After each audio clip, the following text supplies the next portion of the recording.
दोस्तों, राक्षस बकासुर को मारने के बाद सभी पांडव भाई उसी ब्राह्मण के घर में निवास करते हुए अपना वेदाध्ययन कर रहे थे। कुछ दिनों के बाद उनके यहाँ एक बड़ा ही सदाचारी ब्राह्मण आया। पांडवों ने उस ब्राह्मण का बड़ा ही आदर और सत्कार किया और उससे निवेदन किया कि वह तीर्थों, दूसरे देशों और राजाओं के कथा प्रसंग सुनाए। पांडवों के इस निवेदन पर उस ब्राह्मण ने उन्हें अपने कथा प्रसंग में कई देशों, तीर्थों तथा राजाओं के प्रसंग सुनाए।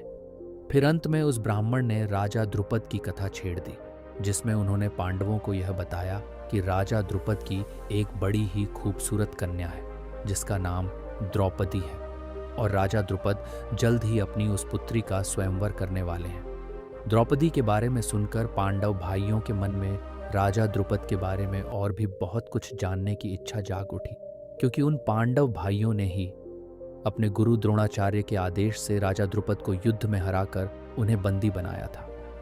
पांडवों की यह इच्छा जानकर उस ब्राह्मण ने राजा द्रुपद के बारे में बताते हुए यह कहा था कि जब से द्रोणाचार्य ने पांडवों के हाथों राजा द्रुपद को बंदी बनवाया था, तब से एक घड़ी के लिए भी राजा द्रुपद चैन से नहीं बैठे थे और अपने उस अपमान के बारे में सोच सोच कर बड़े ही दुर्बल हो गए थे।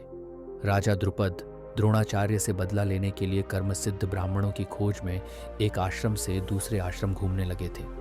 राजा द्रुपद चाहते थे कि कोई ब्राह्मण यज्ञ करके उन्हें एक ऐसा पुत्र प्राप्त करवाए जो उनके शत्रु द्रोणाचार्य को मार सके, परंतु कोई भी ब्राह्मण उनके इस कार्य के लिए तैयार नहीं हुआ था। अंत में राजा द्रुपद ने उपयाज नामक ब्राह्मण के पास जाकर उनकी सेवा करके उनको प्रसन्न किया और उनसे प्रार्थना की थी कि वह कोई ऐसा यज्ञ करें जिससे मेरे घर में द्रोणाचार्य को मारने वाला पुत्र उत्पन्न हो। इस कार्य के लिए मैं आपको 10 करोड़ गाय दान में दूंगा और साथ ही तुम्हारी कोई और भी इच्छा होगी तो उसे भी अवश्य पूरी करूंगा। राजा द्रुपद की यह बात सुनकर ब्राह्मण उपयाज ने उनसे तब यह कहा था कि मैं तुम्हारा यह कार्य नहीं कर सकता हूं। ब्राह्मण उपयाज के मना कर देने पर भी राजा द्रुपद ने उनकी 1 वर्ष तक और सेवा की थी। तब राजा की उस सेवा से प्रसन्न होकर ब्राह्मण उपयास ने राजा द्रुपद से यह कहा था कि मेरे एक बड़े भाई हैं जिनका नाम याज है। वह किसी भी शुद्धि और अशुद्धि का विचार नहीं करते हैं, इसलिए तुम उनके पास जाओ। वह 10 करोड़ गाय लेकर तुम्हारा यज्ञ अवश्य करा देंगे। ब्राह्मण उपयास की बात सुनकर राजा द्रुपद उनके बड़े भाई ब्राह्मण याज के पास चले गए थे।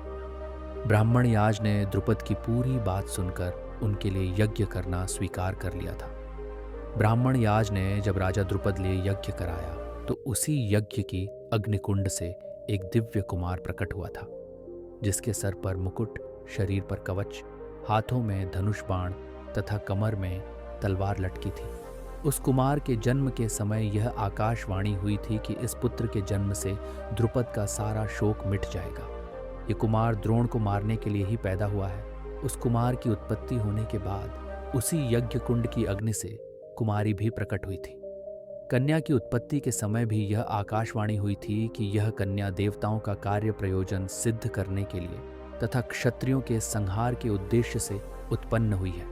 इसके कारण कौरव वंश को बड़ा भय उत्पन्न होगा। उस दिव्य कुमार और दिव्य कुमारी को पाकर राजा द्रुपद बड़े ही प्रसन्न हो गए थे।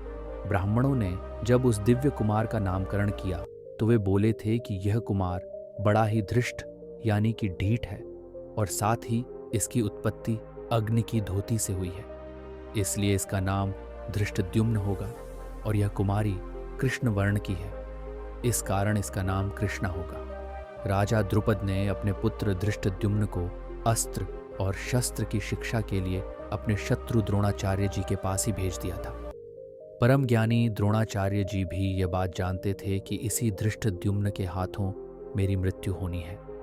फिर भी उन्होंने अपने उस शत्रु को अपनी कीर्ति के अनुरूप ही अस्त्र शस्त्र की शिक्षा दी थी।